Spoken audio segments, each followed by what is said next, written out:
Hello everyone, welcome back to Sleepy Classes और weekly geography question series हम लेकर आए हैं आपके लिए।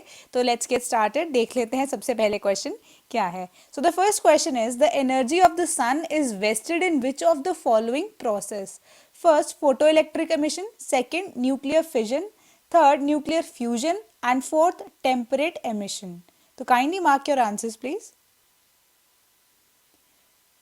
तो इसका करेक्ट आंसर हम देखते हैं, हमारा है option number C, that is nuclear fusion. तो फ्यूजन होता है मिलना, यानी कि हाइड्रोजन और हीलियम हमने देखा था आपस में मिलते हैं और करते हैं न्यूक्लियर फ्यूजन, जो रिएक्शन होता है जिससे हमारे सन जो है हमें एनर्जी प्रोवाइड करता है। So the second question is, we always see the same face और the surface of the moon because first it is smaller than the earth, second it rotates on its axis, third it takes the same time to rotate on its axis and moving around the earth, fourth it moves with the same speed at which the earth moves around the sun. तो इसका correct answer है option number C, that is it takes same time to rotate on its axis and moving around the earth. यानी कि अर्थ भी rotate कर रही है, moon भी रोटेट कर रहा है एट द सेम स्पीड और ऑन इट्स एक्सिस। तो हम हमेशा एक ही चेहरा मून का देखते हैं।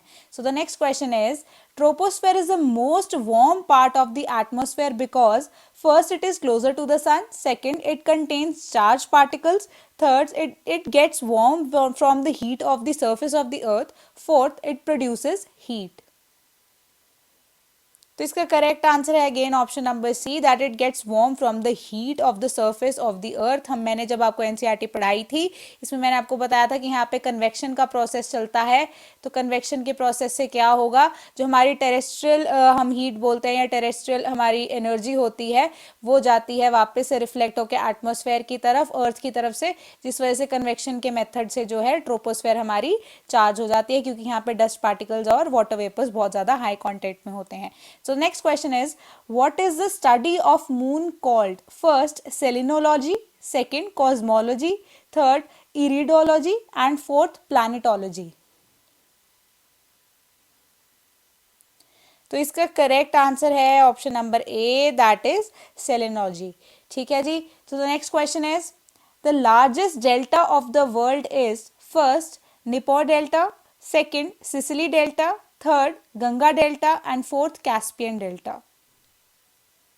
तो इसका करेक्ट आंसर है again option number C, that is Ganga delta. So the next question is, dash are defined as the mass movement of rock debris or earth down a slope. First earthquake, second cyclone, third flood, fourth landslide. तो इसका correct answer है option number D, that is landslide. हम देखते हैं कि mass movement होता है पूरा का पूरा। मास मूवमेंट जब मैंने पढ़ाया था उसमें था कि पूरा का पूरा जो हम कह सकते हैं इंफ्रास्ट्रक्चर या जो हमारा स्ट्रक्चर है एज इट इज ही नीचे आ जाता है, और साथ ही साथ रॉक डेब्री और अर्थ डाउन अ स्लोप। ठीक है जी। So the next question is, which of the following biomes is known as bread basket of the world. Bread basket of the world किसको कहते हैं? First mid latitude grassland, second taiga, third Mediterranean, fourth tropical savanna. तो इसका correct answer है option number A, that is mid latitude grassland, जिसको हम बोलते हैं प्रेरीज। प्रेरीज जो है हम कह सकते हैं एक तरह से हमारी नॉर्दर्न प्लेन्स की तरह ही हम कहते हैं, प्लेन्स एरिया है जहाँ पे मेनली हम क्या कहते हैं, हम वीट करते हैं ग्रो। तो इसे हम बोलते हैं bread basket of the world. So the next question is, which of the following sequence is correct in their declining productivity. ठीक है जी। So the first is mangrove, ocean, grassland and lakes, second ocean, lake, grassland, mangrove, third ocean, mangrove, lakes and grassland, fourth mangrove, grassland, lake and ocean. So kindly mark your answers please.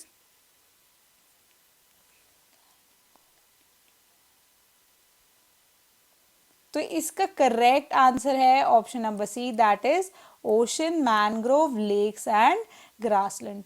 So the next question is, deciduous trees depend on others for its food, lose their leaves every year, do not lose their leaves, fourth do synthesis of their food. So kindly mark your answers please. तो इसका correct answer है option number B, that is they lose their leaves every year.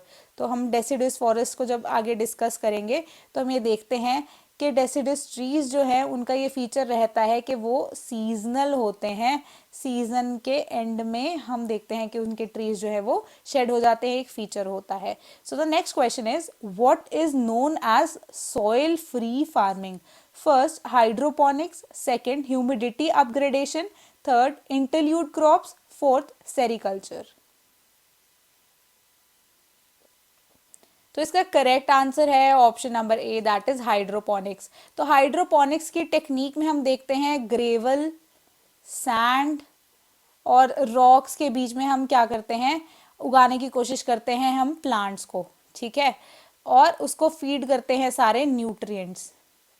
But यहाँ पे हमारी जो soil होती है वो होती है एब्सेंट, तो इसे हम बोल देते हैं एक तरह से soil free farming. So the next question is the sea water is more salty than rainwater because first sea creates salt, second air around the sea is salty, third river pours salt from the soil into the sea, fourth there are salt mines in the sea surface।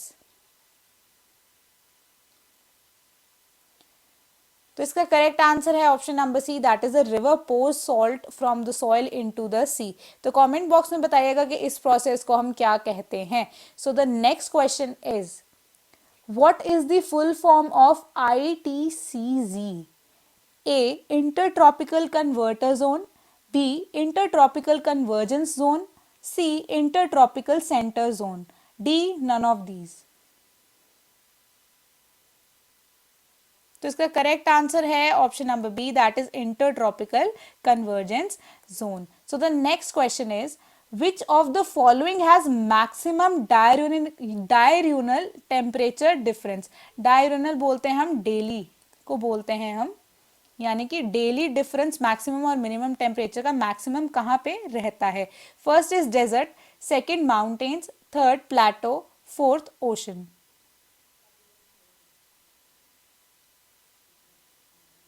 तो इसका correct answer है option number A, that is deserts. के दिन में बहुत ज्यादा गर्मी होती है और रात को ही उतनी ही ज्यादा ठंड हो जाती है। So the next question is the method of soil conservation in which different crops are grown in alternative rows and are sown at different times to protect the soil from rain wash is called first mulching, second intercropping, third rock dam, fourth terrace farming।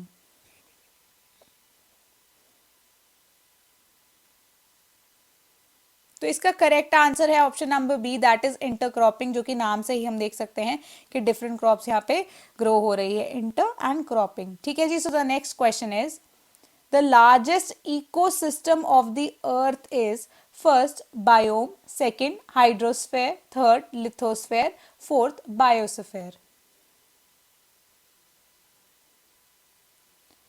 तो इसका correct answer है option number B, that is hydrosphere, क्योंकि 70% of the अर्थ जो है consist करती है हमारे hydrosphere से, तो द लार्जेस्ट इकोसिस्टम भी जो है हाइड्रोस्फीयर में एग्जिस्ट करेगा। So the next question is El Nino is first a warm current, second sea storm, third tropical disturbance, fourth another name of a typhoon.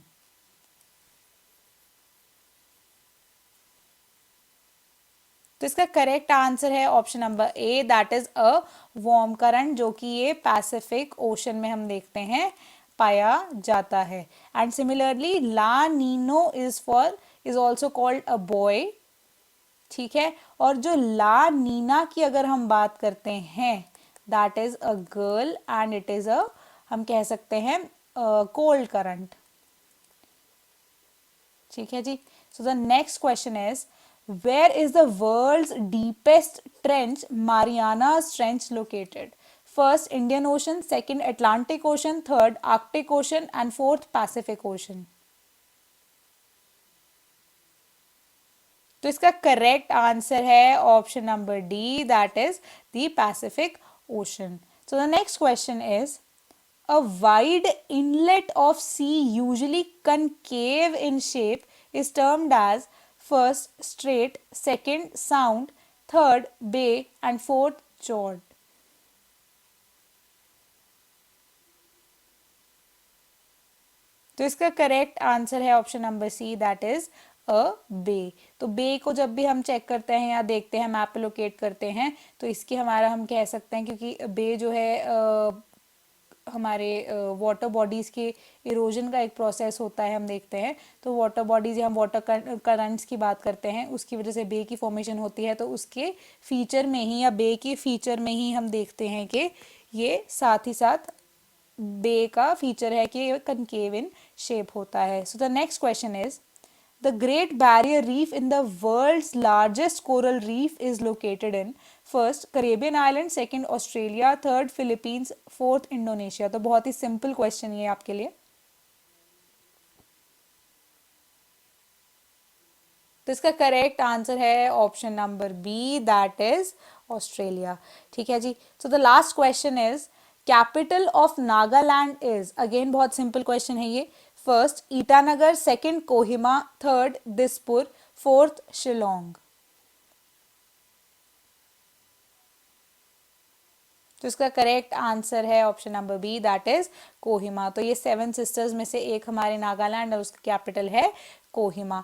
तो कमेंट करके ज़रूर बताइएगा कि कितने मार्क्स आए हैं, एंड नेक्स्ट वीक के लिए तैयार रहिएगा। अगेन आएंगे आपके साथ और भी क्वेश्चंस लेके। Till then, thank you so much.